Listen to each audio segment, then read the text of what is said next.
welcome to another episode of Get Tech Smart. I am your host, Flo Nicholas. I am a tech startup founder for Cheap Cheap, and I'm also a lawyer who's passionate about technology. And for today's show, okay, listen, I know I'm always saying I am so excited for the show, but seriously, today I am super excited. Like, if I could get up and dance right now, I would.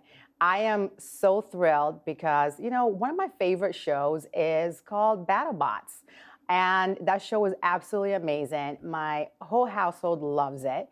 And, one day I was watching it and I noticed that one of the crew was from New Hampshire and I couldn't believe it. I was so excited. So as I'm planning out who do I want to have next on Get Tech Smart, I'm like, let me see if I can find the team and ask them. I didn't think any of it. I didn't think they would respond. But guess what? They responded, and they're right here on the show, Get Tech Smart. Welcome, P1 crew, Brandon Zalinsky and Anthony D'Ambrosio. Welcome to Get Tech Smart. I am like, excited, okay? I just had to let that scream out. You're from New Hampshire, you're from Tewksbury, but listen, we'll adopt you today as a New Hampshire resident. You're close enough, that's fine. Let's just dive right in. Yeah, absolutely. And can we get a shot of the P1? P1 is in the studio too. So we're excited. Yes. Welcome, P1. We just have to teach him how to talk soon, right?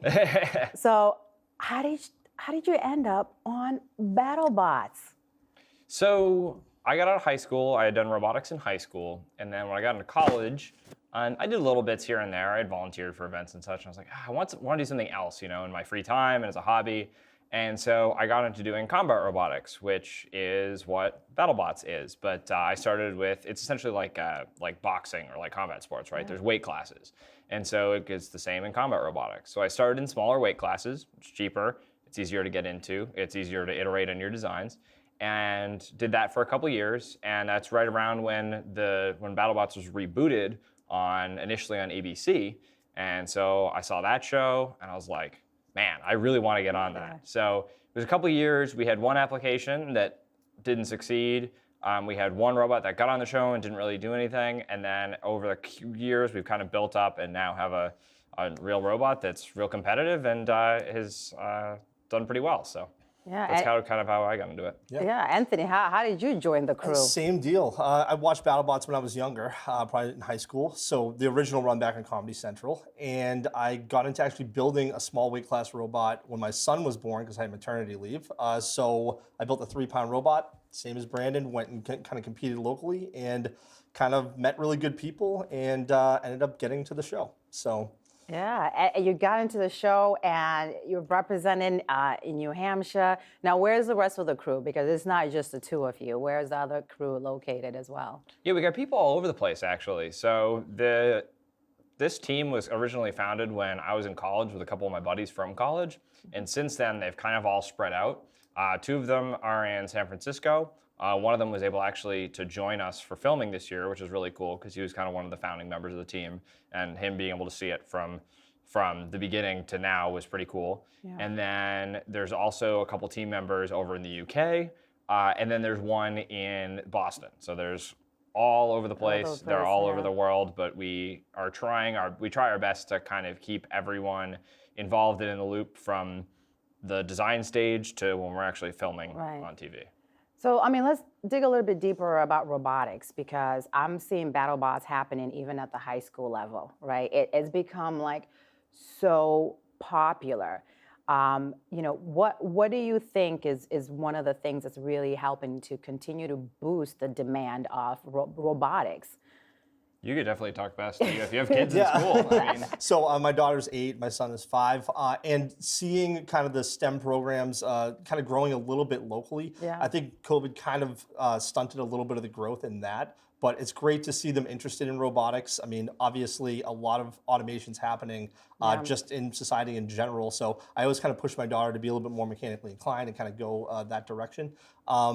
But yeah, robotics are definitely the future, obviously. Right. And in all avenues, whether it be automation or, combat. Right. We prefer that grows as well, so. Yeah, and I suppose one of the things that I see in terms of robotics also now is that kind of integration with artificial intelligence as well. That's the other area that I see that's growing. Is there something that you think that you're gonna eventually at some point implement in P1? On the artificial intelligence side, maybe, maybe not. The thing that I think that you'd see something like that is in a program or competition directly involved around that. And there's plenty of like non-combat competitions, especially at the university level and kind of academia, that involve like AI or autonomous robots. Like that's really common. But as far as combat goes, like this combat robotic scene where it's typically like two robots hitting each other really, really hard. Yeah. The tough thing is that the impacts and loads we're putting on these robots are insane. Every single part you have has to be able to survive insane hits. And the autonomous tech that we have right now just is seen a lot as a additional like failure mode, or it could just another thing to fail. Right. So there's absolutely some teams who have tried to do autonomous control systems. There was one team a couple of years ago that had a hammer on a turret that could track its opponent, and it was cool. And it was something where it could see the opponent, point it, and fire the hammer at it. But to the extent that we have combat robotics, it's pretty simple. It's basically just point and hit, and right. it doesn't really make a better TV show, right? So if there was another competition specifically kind of designed around it, I think that's kind of where you're going to see it. Yeah. But as far as the TV show BattleBots, it might make an impact at some point, but it's going to need to make something that will either make better TV or better fights or something like that. Yeah. So, I mean, again, the show is pretty popular. Let's kind of dig a little deeper into like the whole aspect of the show. Like what does it take to get P1 to the show and the filming? Let's talk all about that, because I know fans must be like fascinated to kind of get the behind scenes. Oh yeah, I mean, it's just work and time and blood, sweat, tears, and everything. And work. And more work, and then more work. Yeah. This year actually wasn't as bad, and the reason why was because the season filmed in August, which meant we built in July, rather than the season before, where the season was scheduled to film in April, so we built in January and February. Oh, as you can imagine, here that's not all that much fun when you're grinding outside in 5 below cold, so not fun. But essentially, it's typically a 6 to 8 month cycle where you start, you design the robot, you get your team together, you get sponsors, which is an unbelievably huge undertaking in its own right. And so you get sponsors, you design your robot, and then you've got to get all your parts made. You make all these parts, and you build your robot. And you take it apart, and you build it again. You take it apart, and you build it again. So there's a lot of stuff there's a ton of stuff that goes into it, hundreds of hours, probably thousands of man hours between the whole team that goes into this robot. And then the logistics of getting it there. Oh, so then you have, basically it's a marathon of building multiple robots and then spares, because you just have to plan for the absolute worst case scenario. Right. So I think when we make our own wheels for this robot, just to give you one little tiny piece. So the hubs are machined, the interior core is machined, then we have to actually mold the wheels. And I think we brought 24 wheels maybe for this particular one, and each wheel takes about a day between molding and the whole thing. So I mean, that's going to eat up over a month almost to do that whole thing right there. So yeah, once you pack it, you just send it on its way, and then you meet the robot there. I mean, it's and that whole process, like you said, 6 to 8 months from an idea to fighting. And then you've done all that, and now you get to fight. Yeah. And your robot could get destroyed in 30 seconds, and you could be done. Right. That's kind of the cycle. The emotional roller coaster that you take of BattleBots. Of BattleBots. Right, because it's not like you have a clone in the back that if your robot gets destroyed, you can bring out your clone, right? I mean, how does that work? I want to know. So there's the funny thing, right? There's a lot of teams that, I mean, to be competitive in BattleBots in these days, in 2022, like, it is good. A lot of people and a lot of viewers will have seen the show when it was on Comedy Central back in like 2000, 2002. And then maybe some people saw it when it was on ABC like 5-6 years ago. It is so far from even where it was 6 years ago, it's not even funny. To be competitive, you basically need to have at least 2 fully working versions of your robot, just like 2 copies. And then additional spares on top of that. A lot of teams will bring 3 fully functional robots that are just copies of the same robot. Wow. because they could just get wrecked so hard Right. that it's a total loss, and then they have to run the next one. So, I mean, the turnaround time between matches is very fast. I mean, you see it on TV and it looks like it's spread over, weeks. I mean, really it's days. So you may have less than 24 hours to turn around and be able to fight again. So sometimes you have to just take your second robot and go and make some modifications to it while you're fixing the broken robot at the same time. So yeah, I mean, there's a lot of TV magic that happens. But yeah, it's quite a grind. It's a long days, very long days when you're there. Yeah. So it's like a pretty much like you've got to have people who are ready if there's any issues. Like, I mean, when I see it on TV, it's like, it looks brutal. And then it literally looks like a stretcher is coming out to collect the robots. And then the back, sometimes when they actually show the cameras in the back, it looks like a whole like medical ER for robots. Oh yeah. I mean, it totally is. And we on the team we have a bunch of inside jokes. One of them is rating fights in terms of trash bags, and it's the amount of trash bags that the robots were taken out in. So a 3 trash bag fight is like a total knockdown drag out. You're just like taking them out, and your robot came out in 3 trash bags. Yeah. So that is, it's totally true that and the crazy thing too is that when you're designing the robot, you have to make sure that if and when stuff fails, it fails in a way that is acceptable. Because you can have a situation where, oh, these certain bolts, you've designed your robot in a certain way and all the bolts go in a certain way, when all the bolts fail and the armor's still on there, well, there's no bolts left, so you can't undo the thread that's still sticking in. Now you can't get the armor off. Now you can't get the batteries out. Oh wait, the batteries are now overheating and burning up. What do you do? So, and that's the crazy thing, even from a design side. When you're at the very beginning, you have to think about all these things. Yeah, so. And P1 is classified as like a heavyweight in BattleBots. Is there like a really huge distinction between like the bigger bots and the smaller, and just in terms of how they fight each other? So in terms of like going to BattleBots per se, so BattleBots is all 250 pounds. There are some exceptions for robots that have like different types of walking mechanisms and things like that. Occasionally we'll have some multi-bots that split the weight. So BattleBots is very much grounded in that. There are some other events where you have lower weight classes, 3 pounds, 30, so on and so forth. And we use those as kind of proving grounds to kind of test some ideas and concepts that potentially can scale up for the bigger stuff. So, we're competitive in local leagues, so we'll go and probably do 7, 8, 10 events a year in lower weight classes just to prove some concepts to see if it'll scale up. It's way easier and cheaper to do it that way than doing it that way.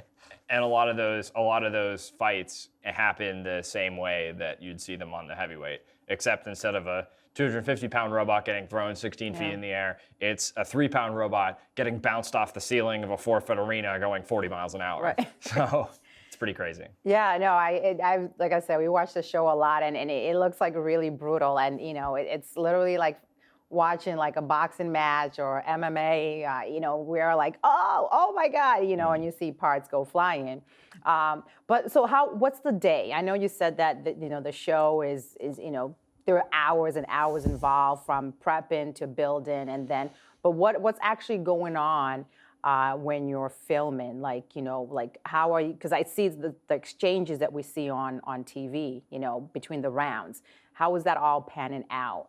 So as far as like a normal day goes, so one thing that a lot of people know, I'll say this quickly too, is that the season this year was 14 episodes. The first 10 were a regular season. The last 4 were a playoffs. And so the first 10 episodes, and another little piece of info, the season is filmed over 15 days. Those first 10 episodes, that whole regular season, are filmed over the first 4 days of filming. So it is, most of the season takes place in the first half a week of your filming time there. And so your 3 fights that you get in your regular season, as far as a day for those, basically you'll typically get your opponent, if this is like your second or third fight, you'll typically get your opponent at about 1:30 or 2 in the morning, which isn't fun. So you'll figure out who you're fighting, and you go, oh great, we're fighting X, or we're fighting Y. Right. And so then you don't sleep very good either way. Yeah, you don't sleep good either way. And then you wake up, For us, we were very prepared this year. We were able to sleep in a little bit, but you usually get to the arena or get to the filming site around, like, I think it opens at 6, and some teams are like right there when it opens, but we were able to get there about 9 or so. And from there, once you know your opponent, you're allowed to configure your robot to fight your opponent. The only big rule is that it has to still be under 250 pounds. So you configure your robot, you prepare everything, you check every connection gets taped and zip tied and taped again. And hot glued. And hot glued and pressed down and then packed in, and then all the armor goes on, and you Loctite every bolt, and everything gets checked, and you check to make sure the wheels are on and Loctite and every bolt is in the wheels, and then check all your chains. You check everything to make sure there's no nicks or cracks in shafts and stuff like that, and then go to the battery tent, because we use extremely high power density lithium polymer batteries, so they keep them away from where all the people are. So you go out to that, you put the batteries in your robot, put your whatever armor goes on over your batteries. You go, you weigh your robot, and then you go put it in this little test box where you put your robot in, you make sure your robot drives, make sure your weapon works, and then you go to the arena. And then you might sit for 6 hours. Oh, wow. With your batteries in your robot waiting. It's brutal, it's hard, but the feeling of once you get through your waiting, and actually the waiting for us wasn't as bad this year, but last year there were times where we were just sitting and sitting and sitting and sitting. And then you get to the arena, you put your robot in the arena, and your heart's beating about 1 billion miles an hour. So I drive the robot, and it's really kind of weird, because anything I've heard, I did like the little stuff for athletics, but I was never a huge athletics person. And so anything I've ever heard of like people being like, you don't hear the crowd, it's like totally true. The crowd is going and going and going, and then all the lights go down and all the lights come back up, and then the clock timer starts. And then I couldn't tell you a single thing that happened from that to the end of the match. Cannot remember. It's just like, you're just so in the zone, you don't hear anything. It's just, that's the only thing. And the feeling is insane. And the not only just the feeling of competing, but the feeling of when the impacts and the power of these robots. We had a hit this year against a robot called Hypershock, where he took us and threw us, hit is a vertical spinning disc, hit us under the front wedge and knocked our robot about 15 feet in the air and came down, and it's like dropping the robot off an overpass. Right? Yeah. And the robot survived. Drove away. And drove away. And we actually won the fight, but it's the craziest feeling of like just the impacts and the power of these robots hitting each other. It's just an insane feeling. Anything you had on that? Yeah, I mean, well, then the hard part starts. Oh, yeah. If you don't think all of that was the hard part, now you have to take the robot out of the arena, take the batteries out safely, and then you actually take it back to the pits and figure out, could be 11 o'clock at night at this point, figure out what happened that match, what went wrong, what went right, things you may have missed, and you have to get ready potentially for the next day. So put your robot in a situation where it's a state of readiness where you can come in next morning, 9 a.m., and be ready for the next fight. So a whole autopsy is done on the robot minutes after your match, and to try to figure out, what kind of work you have ahead of you the next day, whether you're getting there early or you maybe sleep in a little bit. So, but I mean, at the level of competition, you have to look at every single aspect of the robot, every nut, bolt, wire, everything has to be looked at, because you don't want to miss that one little thing that could cost you the match. Right, so, that could get you flipped, and then when you come down, you're just... Just turn off. Yeah, that's the worst case scenario. It can be as simple as a little 24 gauge wire popping out of your radio equipment, and then you're done. And that's it. Geez. And all of the hours that you put in don't matter. So it's something where you have to put in all this prep and all this work to make sure that nothing silly little stuff goes wrong. Yeah. Now, you guys mentioned that, one of the other things that you do is you look for sponsorship. What's that process like? And I mean, are you getting a lot of love here in New Hampshire? I mean, we're actually fortunate. So something I joke about is that, so at work I'm a manufacturing engineer. So for my project, I have my one little, and I'm a lead, so I have my one little like portion of the project, and that's kind of what I'm in charge of. When you're a BattleBots team, you are your own manufacturing engineer, and your group of like 3 or 4 people is you're all manufacturing engineers and mechanical engineers and project managers. And social media managers and graphic designers and you're everything. And sponsor liaisons and liaisons to customers. It's crazy.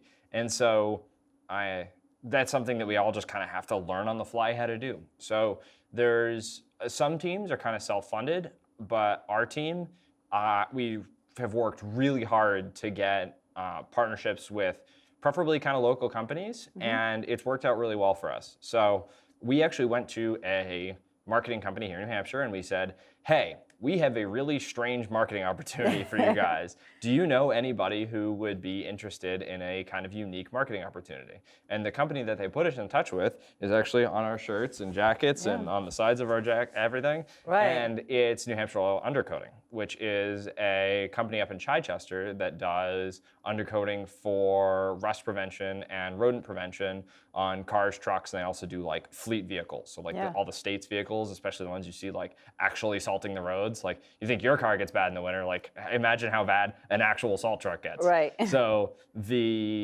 that's who we partnered with, and they did a lot of like racing sponsorships and stuff, but they had never done anything quite like this. So it was a really cool partnership. Kind of a race car. Kind of a race car, yeah. So it was a really good partnership. We also have sponsors with companies that provide like services that we directly use. The modeling software that we use to model the robot. The company that laser cuts all of our steel parts. Companies like that are also partners of ours. So it's a really cool situation, and like I said, we take pride in the fact that we have kind of expanded our horizons and saying, hey, how can we work with companies, and not just in a capacity of like, let's just take money and do our thing, in a capacity of we provide a unique advertising opportunity for companies that they actually find value in and will like to continue working with us with. Right. And do you think it's a lot easier now that you've been on several seasons to get sponsorship, or is it people are like, who are you? Well, having some success obviously helps. Yeah. Because the better you do, the more you're on TV. So that's just more of an advertising opportunity and more space they get on television for their logo. So it definitely helps to have some success. It's fun to win as well. So that's obviously a bonus to it. But I think we've definitely gotten a lot more interest from people coming out of this season for future stuff. So absolutely. And are they now just coming directly to you, or do you feel like you still have to kind of say, hey? There's a bit here and there. There's some people that have just contacted us out of the blue and said, hey, do you want to become partners? And it's cool because we can contact them. Right. And then there's some where people have gone, hey, I used to work at this machining company, or like a member of the team will be like, hey, I used to work at this machining company. This guy was a big fan. Let's go back and see if they're interested. Mm-hmm. And you go back and start a conversation there. So some of it is stuff that just people contact us, which is really cool. And some of it we kind of have to go out and find. So yeah. So, I mean, like we talked about earlier, like, BattleBots is a huge show, and even locally, I see a lot of competitions that go on, even here in New Hampshire. For someone who's like, oh my God, I want to be on BattleBots, like, what tips can you give them? Like, how do they make their way to becoming the next P1?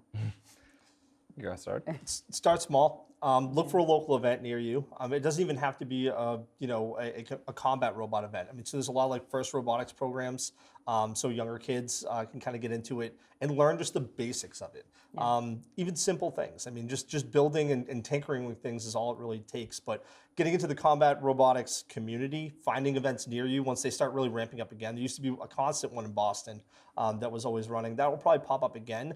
But within driving distance, you have a couple of really good events within a couple of hours you can go to, and you'll just find a lot of people of like mind, right? Yeah. That you get along with, and that's how a lot of it organically starts. And eventually you get an idea, and you pitch the idea to BattleBots, and if they like it, then you build it. Yeah. That's pretty much how it works. Yeah. Or you find really good established teams that are looking for good people locally. And luckily, you're in a great area here where there's a lot of BattleBots teams. Always looking for good people to help the robot get better. So. Do they just go to like Indeed.com, or like, I mean, like how do you get on a BattleBot team? It's a bit of a weird community, so it usually kind of helps to already know somebody. Yeah. So know somebody through somebody or something, because it's typically a hard sell to like just kind of cold call a team and be like, hey, can I join? And a lot of times just like, I don't know you. Right. So it's a bit of a hard sell on that front, but if it's a situation where you know people already, you'll have a lot easier of a time. And so what I'll say to that is start off by going to a beetle weight, which is a 3-pound or some other similar weight class event. And don't even build a robot, just look. And number one, talk to people.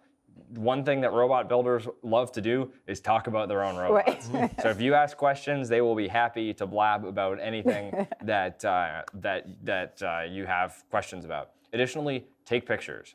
Typically, the other thing too is like when you're taking pictures of robots, if somebody's sitting there working on the robot, just ask first. Nobody will ever say no, but it's just like an etiquette thing of like not being like over somebody's shoulder, like, huh. But show up to an event, talk to people, take pictures of robots, figure out what people are using, how big robots are, what kind of materials people use. There's tons of materials that people use, 3D printing, like water jet, laser cutting, CNC milling, all kinds of processes. Cutting board on a hand saw and wood screwing it together. There's a million ways to build a robot. So go talk to people, figure out what you kind of want to build, how you want to build it, and then build something. And then that's the other thing too, is that a lot of the BattleBots builders work or compete in lower weight classes. So if it's a situation where you can kind of network, for lack of a better word, at small robot events, and then maybe it's a situation where if you have somebody that you're friends with, then maybe you'll get invited to be on a BattleBots team, or you can, if you pitch an idea that's good, you might be able to start your own. Yeah. So, but the thing that I would say most is build small robots and enjoy it. Don't do it just to get on the TV show. Right. Because like once you've done little robots and on the TV show, it's like, man, not having to fight all this and like pour thousands of hours in is nice. So like build small robots, enjoy it, make friends, enjoy your time, because there is so much to be learned there that I think a lot of people just kind of skip because it's like, oh, well, it's on TV. But it's like, right. Yeah, but it's so much fun. It is so much fun. Yeah. I mean, is it like a community? Because I mean, I know when I'm watching and, I do see like the handshakes at the end, but I'm wondering if like, once you just destroy somebody's like, robot, I mean, it's like, do they really want to shake your hand? Like what, is there any drama? No, I mean, the community behind the scenes and even on camera, I mean, we're all friends. I mean, we had a great, the first fight of this year was Valkyrie. And we're great friends with Valkyrie. We shared a house with Valkyrie when we were for filming in Vegas. So, I think it's a lot easier just to be friendly with everybody than make any enemies. It is a very small community. There are some people a little bit more secretive in the pits and things like that, but that's kind of their shtick, and we get it. But for the most part, I'd say 99% of everybody is very cordial at the events and friendly. Yeah, that's a high number. You never know when you need a hand or a tool or something like that. So. Yeah. And what's your take about the community build the robot? And I can't even talk. The community, like as a whole. Yeah, I mean, it's really good. I mean, it's a large group of people, so there's always going to be some kind of like drama and stuff going on, as in any other community. But it's nothing special and it's nothing crazy, and it's typically stuff that's pretty quickly forgotten. So a lot of the time is that the general gist of it is you may be mad at somebody when they're in the box, but you can go back and have a beer with them after and have a good time and be friends. So like you mentioned, we shared a house with Valkyrie the whole season. So when we heard that they were fighting them first, and it was day one, and it was kind of a make or break fight for our robot, it was a little bit awkward. But once we got that over with, it was good. So it's a situation where, like I said, there's a lot of people, and you won't always have agreements, right? Right. Especially with engineers, there's a lot of people in the smart that are really, really flippin' intelligent. And a lot of people are always bending rules, trying to get every little advantage that they possibly can, because this is like the peak of combat robotics competitiveness. So not everyone agrees on, well, this rule says this. Well, does it mean this or this, right? So there's a lot of stuff with that. But like I said, in general, it's a situation where you compete against each other, but then you can go and hang out after the fact and have a good time. No, that's good. So what's the future of P1? Do you see any plans of doing any modifications to the current design, or is it top secret? Can you share? So essentially with this robot specifically, so here's another thing with BattleBots is that like some teams can bring back the same chassis or the same robot year after year. the tough thing is you just break so much stuff. Yeah. We came into this season with 3 chassis, 3 wedges, 2 sets of side pods, like 20-something wheels, and we have 1 chassis left, we have 1 wedge left, we have 1 set of side pods left. It's already wrecked. So a situation where you think, oh, well, I'll be able to use this for years, and it's like you just destroy so much that you're in the place where like, I don't have anything left. I might as well iterate instead of just make the same thing again. But as far as this robot goes specifically, so this robot, we're not gonna bring back this exact design again. Okay. The way the sport has gone has really kind of moved away from this style of robot. And while we believe that there is a place for this robot and there's a place for this archetype in the sport, that's not really an opinion that's like shared by everybody. So it's a situation where we're like, we'll just kind of find something else to do. So this robot specifically is going on hiatus after this current season, and we're going to bring something completely different next year that we haven't announced yet. So stay tuned. So it's going to be very exciting. You can announce, or do you have to announce on BattleBots? No, we can't talk about it yet because of all the NDA stuff. But we're working on something brand new. So we'll be back next year with something completely different. But this might not be the last you see of this robot. We have plans and thoughts to do a very innovative new weapon for this robot, then maybe bring this style of robot back at some point. But kind of depends on where the show goes and if there's more seasons and all that stuff, because it's very kind of season by season. Right. And did you guys have any plans of opening up your own like little robotic academy and teaching other people how to create robots? So, I think the best thing that we can do, at least to support the robot combat community, is try and bring local events back. And I know that we have a really good group of people around us on our team that it's just even more outstretched than just P1. A lot of really good builders around us that we're really trying to maybe resurrect the local events and kind of bring kids kind of back into it and backfill competitors, because you need to have people start somewhere to kind of backfill people you can compete against in the future. So we don't want to see the competitor pool kind of dry up, I guess, for robot combat. So I think we'd like to maybe see that in the future. Yeah. Starting up any sort of school type thing, it's a little tough. There's a lot of really good programs around already doing that. Yeah. They're attached to schools and have really good funding. So I think trying to give them another bridge to maybe go another direction other than FIRST and into the combat stuff safely. Is what we kind of would like to see in the future. So maybe professor in your future for both of you. I mean, the other thing too about that is that the crazy thing with robots is that we both have full-time jobs, right? So we have full-time jobs and then this robot obsession on the side. So it's stuff where, especially like this, we like to kind of get out and do events at times with this robot. We've done in the preceding and succeeding month around this, we're doing I think 4 events, 2 at schools, 1 at a Cub Scout troop. So we do a lot of that kind of thing. But doing a long like program is very difficult. But something like that he mentioned, like starting up new events and stuff like that, is stuff that we really want to do. So. And that's great. And have you been in touch with like the local communities? Is anything in the works where you can actually, like I said, I do see some stuff that happens at I think the high school level. Are there any plans where you think you can try to coordinate with maybe here in New Hampshire or in Massachusetts to put together more shows? Like what are the steps that you guys are taking to make that happen? We're always looking for opportunities, right? Anybody can reach out to us on any of our social media and things like that if they want to. And we're more than happy to come out and kind of show people the robot. So I don't think people really understand the scale of how big this thing is. Yeah, you see it on TV and they don't really look all that big, and then you see a 250-pound robot that's, and I think people seeing the scale of it really it makes people very interested in it and want to learn more about it. So I think that going to high schools, it's a whole different or any type of school.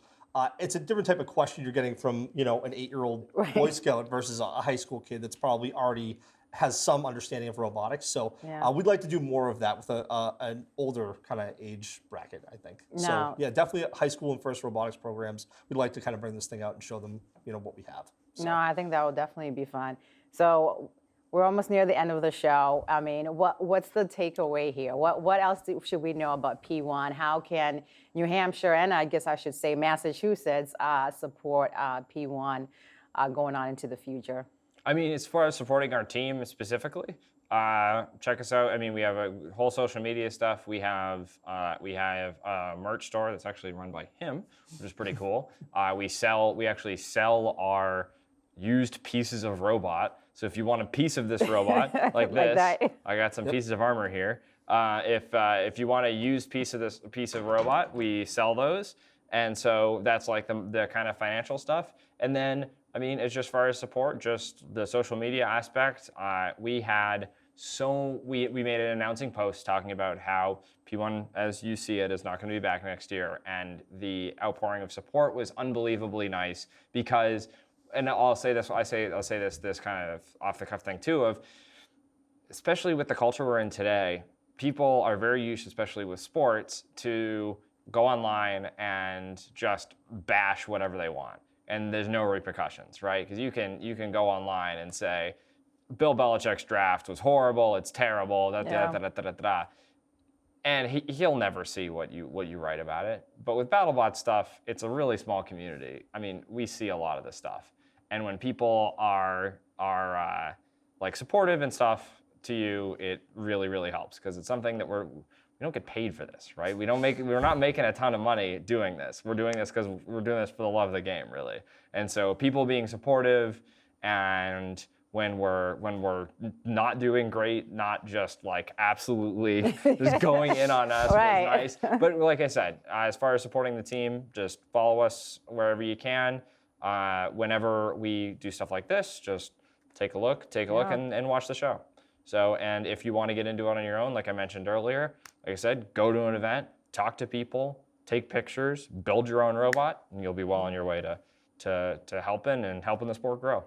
Yeah. And Anthony, what's your take? What's the support that we can pour your way? The support is unbelievable. I mean, obviously, number one, we have an amazing team that makes this robot possible. Just outside of me and Brandon, there's so many other people, not just that are physically wrenching on the robot, but just the support from our families, our sponsors, and just the community as a whole.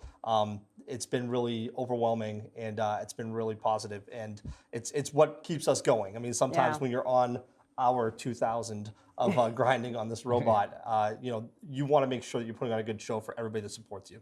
Yeah. So all the support from everybody means a lot, including people like you. Yeah, talk to us about listen, I'm here to support. I'm a fan. I think, definitely when all the NDA stuff clears, I'm a lawyer, so I understand. We'll have you back on and, have you debut the new thing. We would love to. Yeah. Is there a name? Can we say a name, or is it P2?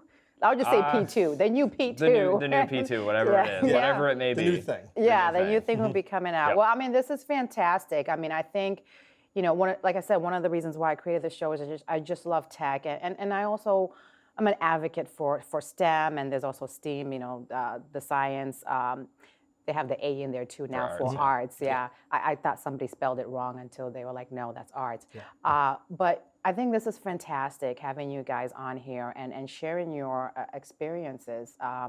And just for all the other kids, even grown-ups, because, my husband is a fan, so he's a big kid who is a fan of the show. But, I mean, this has been, like, wonderful because, when you're watching at home, you don't really see what happens, in the back. So just getting this inside scoop is fantastic. Any last words before we wrap up the show? Not really. I just say, I totally agree. It's a situation where you see the fights and you see maybe 2 seconds of interview after the fight or maybe before the fight, but you don't see all the hours that go into it. So, like I said, get into it, go to a local event, and have some fun with it. So. It's a lot of work, but it's well worth it, right? Yeah. You guys are passionate about it, and I can tell. So, well, thank you so much both for being here, Brandon and Anthony. I really appreciate it. We had so much fun, and like I said, you guys are welcome back when you're ready. You have my phone number now. Yeah, perfect. I'll just stalk you until I find out what's going on. Everyone, thank you so much for joining us for this episode of Get Tech Smart. If you are a techie like I am, or you're a tech company and you want to appear on Get Tech Smart, reach out. I would love to have you. Let's talk about tech and help educate the local community in New Hampshire and help each other get more tech savvy.